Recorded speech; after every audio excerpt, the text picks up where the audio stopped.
Hello friends, welcome to our YouTube channel SS inventor. तो आज हम लोग बिहार डीएलएड परीक्षा 19/9/2022 का जो प्रथम पाली का क्वेश्चन पूछा गया है उसको आज हम लोग कवर करेंगे। अगर आप ये पीछे का वीडियो नहीं देखें तो इसका प्लेलिस्ट का लिंक जो है वो डिस्क्रिप्शन में दिया गया है, वहाँ से जाकर इस वीडियो को आप ज़रूर देख लीजिएगा, क्योंकि सारा क्वेश्चन प्रीवियस ईयर कराया जा रहा है। और अगर आप इस चैनल पर नए हैं तो चैनल को ज़रूर सब्सक्राइब कर लीजिएगा। तो चलिए शुरू करते हैं। आज 19/9/2022 का पूछा हुआ क्वेश्चन प्रथम पाली का। सबसे पहले सामान्य हिंदी का क्वेश्चन दिया गया है। तो इसमें पहला क्वेश्चन कह रहा है कि यज्ञशाला में कौन सा समास है। तो इसका सही आंसर हो जाएगा ऑप्शन नंबर ए, तत्पुरुष समास है। यज्ञशाला में कौन सा समास होता है तो तत्पुरुष समास हो जाएगा। विशेषण की विशेषता बताने वाला शब्द क्या कहलाता है। तो इसका सही आंसर हो जाएगा ऑप्शन नंबर सी, प्रविशेषण कहलाता है। विशेषण की विशेषता बताने वाला शब्द क्या कहलाता है तो प्रविशेषण कहलाता है। नेक्स्ट क्वेश्चन, निम्न में से कौन सा वाक्य भाववाचक है। तो इसका सही आंसर हो जाएगा ऑप्शन नंबर ए, राम से चला नहीं जाता। निम्न में से कौन सा वाक्य भाववाचक है तो राम से चला नहीं जाता। नेक्स्ट क्वेश्चन, जीवन को चंचल सरिता में फेंकी मैंने मन की जाली, उपयुक्त वाक्य में से कौन सा अलंकार है। तो इसका सही आंसर हो जाएगा ऑप्शन नंबर सी, रूपक अलंकार है। जीवन को चंचल सरिता में फेंकी मैंने मन की जाली, इसमें कौन सा अलंकार है तो रूपक अलंकार हो जाएगा। नेक्स्ट क्वेश्चन, इनमें से कौन सा वाक्य अशुद्ध है। तो इसका सही आंसर हो जाएगा ऑप्शन नंबर ए, वो तो कल आएगा। इनमें कौन सा वाक्य अशुद्ध दिया हुआ है तो वो तो कल आएगा। इसका शुद्ध वाक्य क्या बनेगा तो वो तो कल आएगी हो जाएगा इसका शुद्ध वाक्य। नेक्स्ट क्वेश्चन, इनमें से कौन सा वाक्य अशुद्ध है। तो इसका सही आंसर हो जाएगा ऑप्शन नंबर ए, वह लड़का पीटता है। इनमें कौन सा वाक्य अशुद्ध है तो वह लड़का पीटता है। इसका शुद्ध वाक्य क्या होगा तो वह लड़का को पीटता है हो जाएगा। नेक्स्ट क्वेश्चन, आचार्य कुंतक के अनुसार काव्य गुणों की संख्या कितनी है। तो इसका सही आंसर हो जाएगा ऑप्शन नंबर डी, 6 है। आचार्य कुंतक के अनुसार काव्य गुणों की संख्या कितनी है तो 6 हो जाएगा। जाके जस प्रताप के आगे, शशि मलिन रवि सीता लागे, उक्त पंक्ति में कौन सा अलंकार है। तो इसका सही आंसर हो जाएगा ऑप्शन नंबर ए, व्यतिरेक अलंकार है। जाके जस प्रताप के आगे, शशि मलिन रवि सीता लागे, उक्त पंक्ति में कौन सा अलंकार है तो व्यतिरेक अलंकार है। नेक्स्ट क्वेश्चन,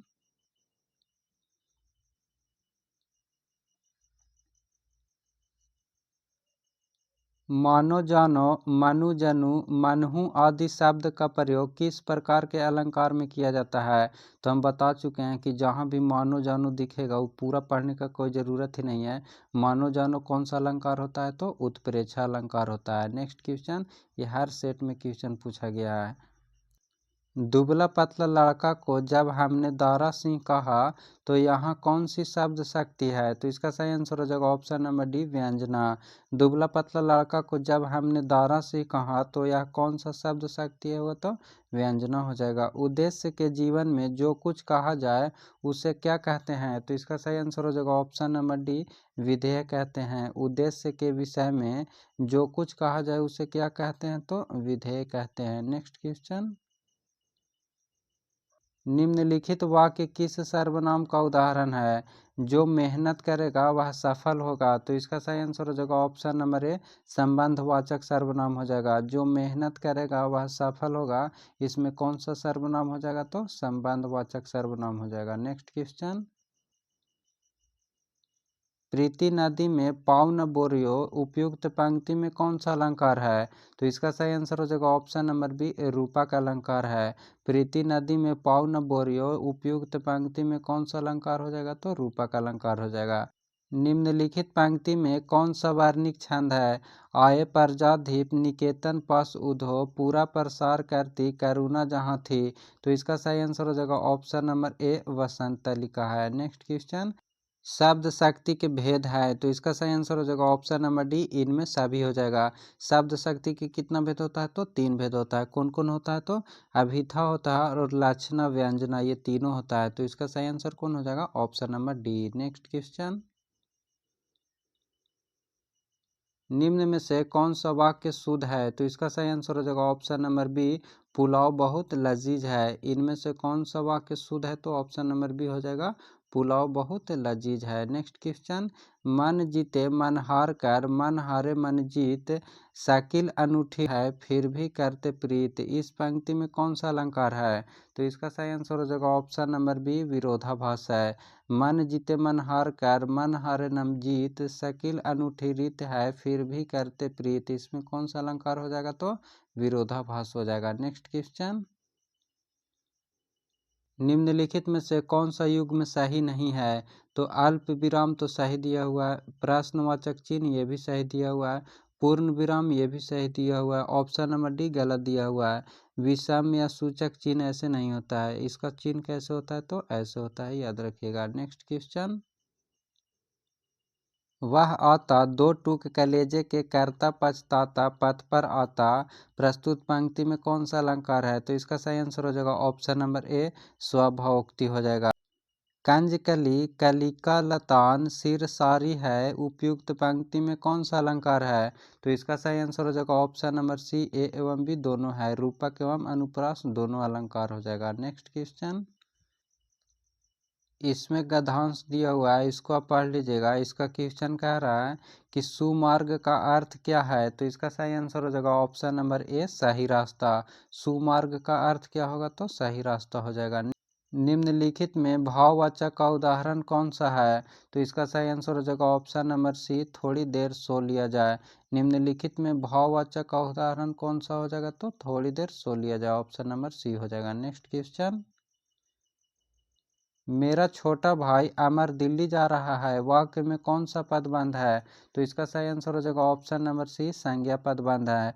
मेरा छोटा भाई अमर दिल्ली जा रहा है, वाक्य में कौन सा पदबंध हो जाएगा? तो संज्ञा पदबंध हो जाएगा। नेक्स्ट क्वेश्चन, धर्मात्मा का संधि विच्छेद क्या होगा? तो इसका सही आंसर हो जाएगा ऑप्शन नंबर डी, धर्म जोड़ आत्मा हो जाएगा। धर्मात्मा का संधि विच्छेद क्या हो जाएगा? तो धर्म जोड़ आत्मा, ऑप्शन नंबर डी हो जाएगा। नेक्स्ट क्वेश्चन,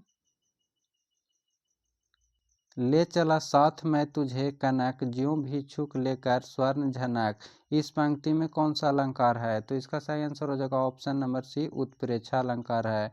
ले चला साथ मैं तुझे कनक, ज्यों भिक्षुक लेकर स्वर्ण झनक, इस पंक्ति में कौन सा अलंकार है? तो उत्प्रेक्षा अलंकार है। नेक्स्ट क्वेश्चन, छंद शब्द संस्कृत के किस धातु से बना है? तो इसका सही आंसर हो जाएगा ऑप्शन नंबर ए, छिदी से बना है। छंद शब्द संस्कृत के किस धातु से बना है? तो छिदी से बना है। सिर दर्द शब्द में समास बताइए। तो इसका सही आंसर हो जाएगा ऑप्शन नंबर सी, तत्पुरुष समास हो जाएगा। सिर दर्द में कौन सा समास है? तो तत्पुरुष समास हो जाएगा। नेक्स्ट क्वेश्चन, संसार का संधि विच्छेद क्या है? तो इसका सही आंसर हो जाएगा ऑप्शन नंबर बी, समजोड़ सार हो जाएगा। संसार का संधि विच्छेद क्या हो जाएगा? तो समजोड़ सार हो जाएगा, option number B. Next question, वात्सल्य रस किसे कहते हैं? तो इसका सही आंसर हो जाएगा ऑप्शन नंबर बी, बाल सुलभ भाव को कहते हैं। वात्सल्य रस किसे कहते हैं? तो बाल सुलभ भाव को कहते हैं। नेक्स्ट क्वेश्चन, काला अक्षर भैंस बराबर लोकोक्तियाँ का अर्थ क्या होगा? तो इसका सही आंसर हो जाएगा ऑप्शन नंबर बी, निरक्षर होना। काला अक्षर भैंस बराबर लोकोक्तियाँ का अर्थ क्या होगा? तो निरक्षर होना। ये पीछे कल का ही सेट में आया हुआ था क्वेश्चन, और हिंदी में 30 क्वेश्चन पूछा गया है, क्योंकि पहले जो 2022 में एग्जाम होता था डीएलएड का, उसमें 150 क्वेश्चन रहता था, इसीलिए हिंदी का क्वेश्चन उसमें कितना पूछा जाता था? 30 क्वेश्चन। और अब जो है वो 120 क्वेश्चन पूछा जाता है, जिसमें हिंदी का क्वेश्चन कितना रहता है? तो 25 रहता है। तो चलिए नेक्स्ट क्वेश्चन देखते हैं। नेक्स्ट विज्ञान का क्वेश्चन दिया गया है। पहले विज्ञान का क्वेश्चन से 20 क्वेश्चन पूछा जाता था, और अभी भी कितना पूछा जाता है? तो 20 क्वेश्चन ही पूछा जाता है। इसमें पहला क्वेश्चन कह रहा है कि निम्न में से कौन खरपतवार नाशक नहीं है? तो इसका सही आंसर हो जाएगा ऑप्शन नंबर सी, VAM। निम्न में से कौन खरपतवार नाशक नहीं हो जाएगा? तो ऑप्शन नंबर सी हो जाएगा। मानसून शब्द किस भाषा से लिया गया है? तो इसका सही आंसर हो जाएगा ऑप्शन नंबर सी, अरबिक भाषा से।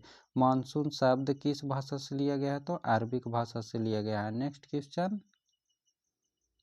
निम्नलिखित में से कौन कौवा के उदाहरण है? तो इसका सही आंसर हो जाएगा ऑप्शन नंबर डी, ये सभी में।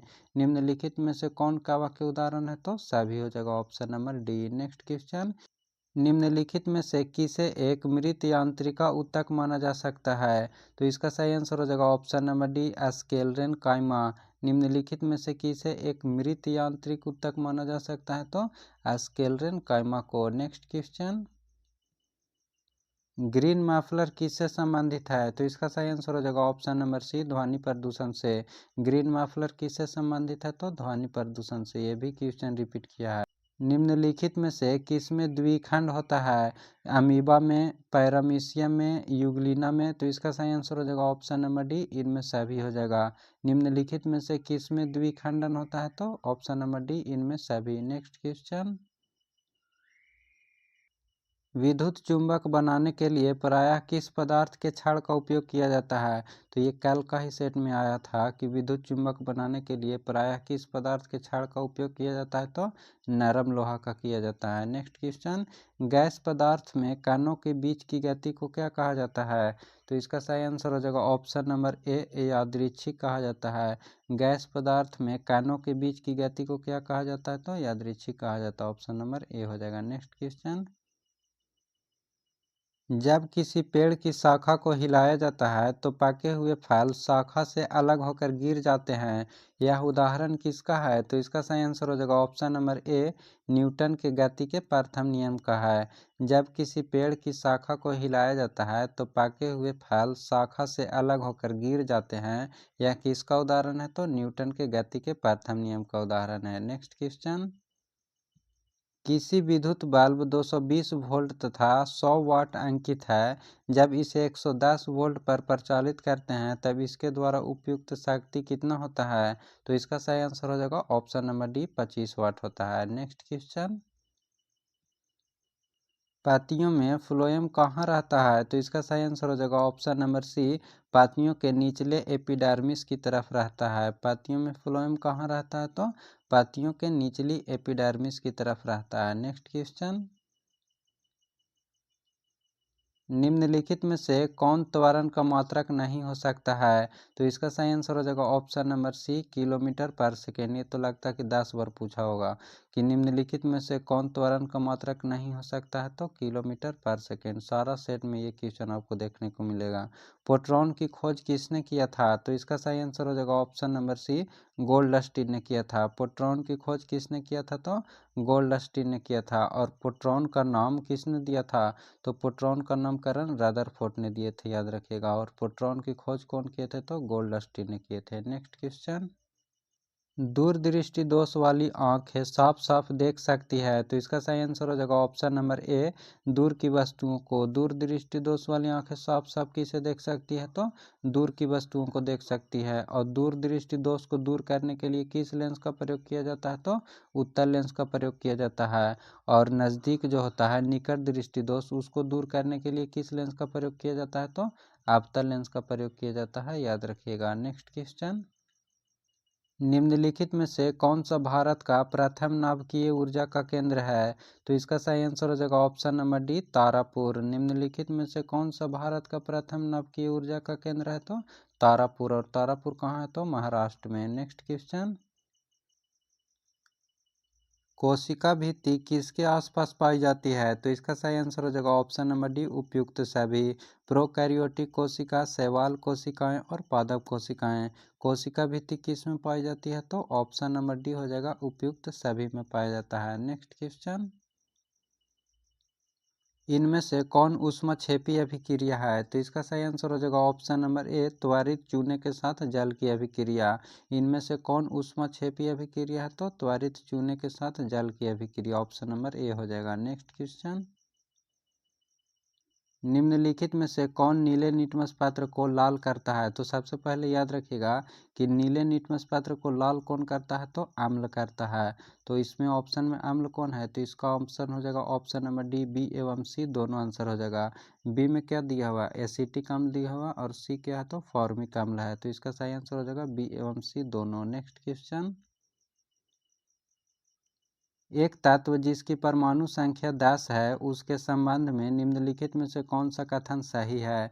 तो इसका सही आंसर हो जाएगा ऑप्शन नंबर डी, बी और सी दोनों सही है। बी में कह रहा है कि यह एक अधातु है, ये भी सही है। और यह एक अक्रिय गैस है, ये भी सही है। तो इसका सही आंसर हो जाएगा ऑप्शन नंबर डी, बी एवं सी दोनों। नेक्स्ट क्वेश्चन, 10 सेंटीमीटर स्क्वायर और 20 सेंटीमीटर स्क्वायर क्षेत्रफल के दो तनी हुई झिल्लियों को एक ही गहराई पर एक तरल में क्षैतिज रूप से रखा जाता है। द्रव द्वारा उन पर लगने वाले दबावों का अनुपात क्या होगा?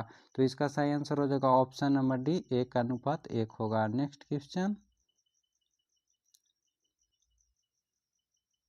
नेक्स्ट यहाँ से सामाजिक अध्ययन का क्वेश्चन दिया गया है। इसमें से भी 20 क्वेश्चन आपको पूछा जाएगा। तो इसमें पहला क्वेश्चन कह रहा है कि भारत में मजदूर संघ अधिनियम कब पारित हुआ था? तो इसका सही आंसर हो जाएगा ऑप्शन नंबर ए, 1926 में किया गया था। भारत में मजदूर संघ अधिनियम कब पारित किया गया था? तो 1926 में पारित किया गया था। Next question. भारतीय संविधान में मौलिक कर्तव्य किस देश से लिया गया है? तो इसका सही आंसर हो जाएगा ऑप्शन नंबर बी, रूस से लिया गया है। भारतीय संविधान में मौलिक कर्तव्य किस देश से लिया गया है? तो रूस से लिया गया है। Next question. श्रीलंका को स्वतंत्रता कब मिली थी? तो इसका सही आंसर हो जाएगा ऑप्शन नंबर बी, 1948 में। श्रीलंका को स्वतंत्रता कब मिली थी? तो 1948 में। न्यू डील को किस अमेरिकी राष्ट्रपति ने लागू किया था? तो इसका सही आंसर हो जाएगा ऑप्शन नंबर ए, रूजवेल्ट ने। न्यू डील को किस अमेरिकी राष्ट्रपति ने लागू किया था? तो रूजवेल्ट ने किया था। Next question. बालाघाट खानों में निम्नलिखित में से किस खनिज का खनन किया जाता है? तो इसका सही आंसर हो जाएगा ऑप्शन नंबर ए, मैग्नीज का। बालाघाट खानों में निम्नलिखित में से किस खनिज का खनन किया जाता है? तो मैग्नीज का किया जाता है। भारत में निष्पक्ष निर्वाचन की प्रक्रिया के संचालन का दायित्व किस पर है? तो इसका सही आंसर हो जाएगा ऑप्शन नंबर बी, निर्वाचन आयोग का है। भारत में निष्पक्ष निर्वाचन की प्रक्रिया के संचालन का दायित्व किस पर है? तो निर्वाचन आयोग पर है। Next question. यंग इंडिया किसकी पत्रिका है? तो इसका सही आंसर हो जाएगा option number B, Mahatma Gandhi का है। यंग इंडिया किसका पत्रिका है? तो महात्मा गांधी का। राज्यसभा का सभापति कौन होता है? तो इसका सही आंसर हो जाएगा ऑप्शन नंबर बी, उपराष्ट्रपति होता है। राज्यसभा का सभापति कौन होता है? तो उपराष्ट्रपति। Next question. निम्नलिखित में कौन सा उम्र समूह कार्यशील जनसंख्या है? तो इसका सही आंसर हो जाएगा ऑप्शन नंबर बी, 15 से 60 साल। निम्नलिखित में से कौन सा उम्र समूह कार्यशील जनसंख्या है? तो 15 से 60 साल। यूएनओ को किस वर्ष नोबेल शांति पुरस्कार से सम्मानित किया गया था? तो इसका सही आंसर हो जाएगा ऑप्शन नंबर सी, 2001 में। यूएनओ को किस वर्ष नोबेल शांति पुरस्कार से सम्मानित किया गया था? तो 2001 में किया गया था। Next question. निम्नलिखित में से कौन एक खाद्य फसल नहीं है? तो इसका सही आंसर हो जाएगा ऑप्शन नंबर सी, कपास। निम्नलिखित में से कौन सा एक खाद्य फसल नहीं है? तो कपास हो जाएगा। बिहार में सर्वप्रथम नगर निगम की स्थापना कहाँ की गई थी? तो इसका सही आंसर हो जाएगा ऑप्शन नंबर बी, पटना में। बिहार में सर्वप्रथम नगर निगम की स्थापना कहाँ हुआ था? तो पटना में हुआ था। Next question. धुआंधार जलप्रपात किस नदी पर स्थित है? तो इसका सही आंसर हो जाएगा ऑप्शन नंबर ए, नर्मदा नदी पर। धुआंधार जलप्रपात किस नदी पर स्थित है? तो नर्मदा नदी पर स्थित है। एक व्यक्ति एक साम्राज्य और एक नेता का नारा किसने दिया था? तो इसका सही आंसर हो जाएगा ऑप्शन नंबर ए, हिटलर ने दिया था। एक व्यक्ति एक साम्राज्य एक नेता का नारा किसने दिया था? तो हिटलर ने। Next question. बाघ परियोजना की शुरुआत कब हुई थी? तो इसका सही आंसर हो जाएगा ऑप्शन नंबर बी, 1973 में। बाघ परियोजना की शुरुआत कब हुआ था? तो 1973 में हुआ था। निम्नलिखित में से कौन एक डेयरी पशु नहीं है? तो इसका सही आंसर हो जाएगा ऑप्शन नंबर सी, ऊंट। निम्नलिखित में से कौन एक डेयरी पशु नहीं है? तो ऊंट हो जाएगा। ये दोनों क्वेश्चन रिपीट किया हुआ है। Next question. इनमें कौन परिवहन का मार्ग नहीं है? तो इसका सही आंसर हो जाएगा ऑप्शन नंबर डी, पर्वत शिखर। इनमें कौन परिवहन का मार्ग नहीं है? तो पर्वत शिखर हो जाएगा। ये भी रिपीट क्वेश्चन है। संपूर्ण क्रांति का उद्देश्य क्या है? तो इसका सही आंसर हो जाएगा ऑप्शन नंबर बी, निर्वाचित सरकार को बदलना। संपूर्ण क्रांति का उद्देश्य क्या है? तो निर्वाचित सरकार को बदलना है। Next question. किस वर्ष हिटलर ने वर्साई की संधि को अस्वीकार कर दिया था? तो इसका सही आंसर हो जाएगा ऑप्शन नंबर बी, 1935 में। किस वर्ष हिटलर ने वर्साई की संधि को अस्वीकार कर दिया था? तो 1935 में। ये भी रिपीट किया हुआ क्वेश्चन है। समुद्री मार्ग से विश्व का परिभ्रमण सबसे पहले किसने किया था? तो इसका सही आंसर हो जाएगा ऑप्शन नंबर बी, मैगलेन ने किया था। समुद्री मार्ग से विश्व का परिभ्रमण सबसे पहले किसने किया था? तो मैगलेन ने किया था। फ्रेंड्स, ये था आज 19/9/2022 का प्रथम पाली का क्वेश्चन। अगर आपको वीडियो पसंद आया होगा तो वीडियो को लाइक ज़रूर कर दीजिएगा और कमेंट करके बताइएगा कि यह वीडियो आपको कैसा लगा। और अगर आप इस चैनल पर नए हैं तो चैनल को ज़रूर सब्सक्राइब कर लीजिएगा। फिर मिलते हैं नेक्स्ट वीडियो में। Thank you.